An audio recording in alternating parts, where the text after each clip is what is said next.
హైదరాబాద్ లో ఉదయం కురిసిన భారీ వర్షానికి లోతట్టు ప్రాంతాలు జలమయమయ్యాయి. చింతల్లోని వాజ్పేయి నగర్ జల దిగ్బంధమైంది. ఇళ్లలోకి వర్షపు నీరు చేరింది. వర్షపు నీరు కలవడంతో తాగునీరు రంగు మారింది. ఇక ఆహార పదార్థాలతో పాటు అన్ని వస్తువులు తడిచిపోవడంతో తాము తీవ్ర ఇబ్బందులు పడుతున్నామని కాలనీ వాసులు వాపోతున్నారు. దీనిపై మరింత సమాచారం మా ప్రతినిధి నరేష్ అందిస్తారు. తెల్లవారుజాము నుంచి పడుతున్న వర్షానికి హైదరాబాద్ మహానగరంలో లోతట్టు కాలనీలు ఏవైతే ఉన్నాయో అవన్నీ కూడా ఆ ప్రజలు చాలా తీవ్ర ఇబ్బందులు పడుతున్న పరిస్థితి. ప్రస్తుతం చింతల్లోని వాజ్పేయి నగర్లో ఉన్నాం. వాళ్ళు ఇలాంటి నీళ్లలో అంటే ఈ నీళ్ళనే తాము తాగాల్సిన పరిస్థితి.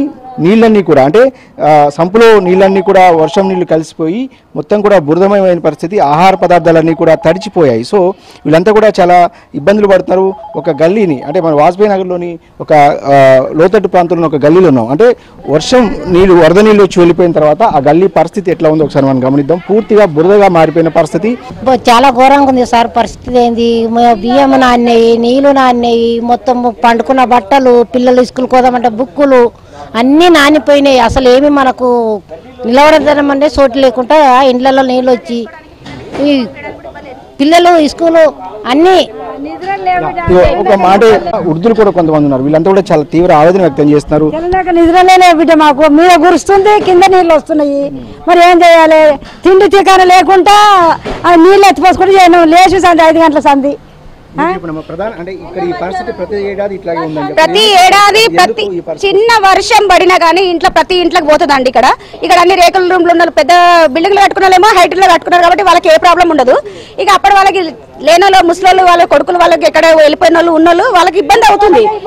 వాళ్ళ కొడుకులు వదిలేసి వెళ్ళిపోయారు, ఎక్కడో సెటిల్ అయిపోయారు. వాళ్ళు ఉన్నోళ్ళు ఇంకా ఏం కట్టుకోలేరు కాబట్టి వాళ్ళు ఉండరు, అందులోనే ఉండాలి కాబట్టి ఆ నీళ్ళల్లో పడి వాళ్ళు పైనుంచి నీళ్లు కింది నుంచి నీళ్లు వాళ్ళు వండుకోలేక బిస్తర్లు కానీ వాళ్ళ బియ్యాలు కానీ వాళ్ళ అన్ని కూరగాయలు అన్ని ఏది వాళ్ళు చేసుకోకుండా వాళ్ళ పిల్లలకి అన్నిటికీ ఎవరైనా చుట్టాలు వచ్చినా కానీ ఏం వాళ్ళకి పండుకోవడానికి ఛాన్స్ లేకుండా, బయటకు వెళ్ళలేకుండా, ఇంట్లో లేకుండా రాత్రంతా అట్లా నీళ్ళలో నిలబడి వాళ్ళు ఎట్లా ఇది చేస్తున్నారు. వాళ్ళకి అధికారం వాళ్ళు ఏదైనా ఒకటి సాయం చేయాలండి. లేకపోతే మీరు వాళ్ళకి ఏమైనా సాయం చేయకపోతే వాళ్ళ ఇల్లు కూలగొట్టేసి వాళ్ళ ప్లేస్లను కబ్జా చేసుకోండి, లేకపోతే వీళ్ళ నుంచి మొత్తం పంపించేసేయండి. ఎందుకంటే వీళ్ళకి ఇంత బాధ పెట్టడం. ప్రతిసారి చిన్న వర్షం వచ్చిన స్ట్రేట్ గా ఎక్కడి నుంచో అంటే ప్రతి సంవత్సరం ఇదే నీళ్లు ఇట్లాగే వస్తాయని చెప్తున్నారు. ఎందుకు ఎక్కడి నుంచి నీళ్లు వస్తాయి అనుకున్నారు? మొత్తం హైట్ అయిపోయిందండి. Suchitra bank colony ring road ఇక్కడ మొత్తం అక్కడ నుంచి చాలా డౌన్. ఈ 2 గల్లీలు, ఈ ఫస్ట్ గల్లీ సెకండ్ గల్లీ అనేది చాలా డౌన్ ఉంది. ఇక్కడ రోడ్లు కూడా లేవు. వెనక సైడ్ వాళ్ళేమో హైట్ వేసుకున్నారు, వాళ్ళకి అసలు పోవడానికి ఛాన్స్ లేదు. ఈ గల్లీలో మాత్రం వీళ్ళకి రోడ్లు కానీ ఏది లేదు. ఇక్కడ చాలా ఘోరంగా ఉంది పరిస్థితి. ఎవరు పట్టించుకుంటలేరు. ఎవరైనా మాట్లాడడానికి ఏది రాదు వీళ్ళకి. ఎవరు వస్తారు, సరేనమ్మని హామీలు ఇస్తారు, ఓట్లు వేయించుకుంటారు. ఏ అధికారులు ఏం పట్టించుకోవట్లేదు. మీరు ఎవరైనా సరే అమ్మా, మీకు ఏమైనా అనిపిస్తే వచ్చి యాక్షన్ తీసుకోండి, లేకపోతే వీళ్ళకి ఏదో ఒక పరిష్కారం చేయండి, లేకపోతే వీళ్ళని ఇక్కడ నుంచి వెలవేసేయండి. ఇక్కడ నుంచి మొత్తానికి అట్లనన్నా ఏదైనా ఒకటి చేసుకోండి. ఎంతమంది ఇళ్ళన్నా బురదలు ఎంత కడతారు. డెనిస్ వాసన మోరీ ఇంట్లో ఉండలేకపోతున్నారు. మోరీలు కూడా తీసేటోడు కూడా ఇప్పుడు దాకా ఎవరు రాలేదు. మేము జిఎస్ఎంసీ వాళ్ళకి పొద్దుగాల 4 గంటల నుంచి ఫోన్ చేస్తూనే ఉన్నాం. వస్తున్నామమ్మా అంటున్నారు. వచ్చిన వాళ్ళు కూడా ఆ రోడ్డు నుంచి చూసుకుంటూ వెళ్ళిపోయారు. జిఎస్ఎంసీ వాళ్ళు కూడా మాకు రాలేదు ఇక్కడికి తీయడానికి. మా మోరీలు చూడండి, మీకు లైవ్ లో చూపిస్తాం. చూడండి ఎట్లా ఉన్నాయి. మొత్తం ఇంత బురద. ఆ బురదల నుంచి పిల్లలు మాకు ఇలా కాలేజీకి పోలేదు. మా వాడికి డెంగ్యూ జ్వరం వచ్చింది, ఇంట్లో పడుకొని ఉన్నాడు. కాలేజ్ బీటెక్ చదువుకున్న అబ్బాయి ఇంట్లో పడుకొని ఉన్నాడు. ఇప్పుడు ఏం చేయాలి?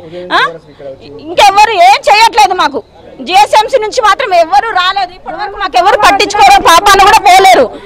ఇది మొత్తంగా ఈ మహిళలు చాలా ఆవేదన వ్యక్తం చేస్తారు. వీళ్ళ సమస్యకు వెంటనే పరిష్కారం చూపాలనేది వాళ్ళ డిమాండ్గా కనిపిస్తుంది. ఇది 1 సంవత్సరం కాదు, ప్రతి ఏడాది కూడా ఇదే పరిస్థితి కనిపిస్తుంది.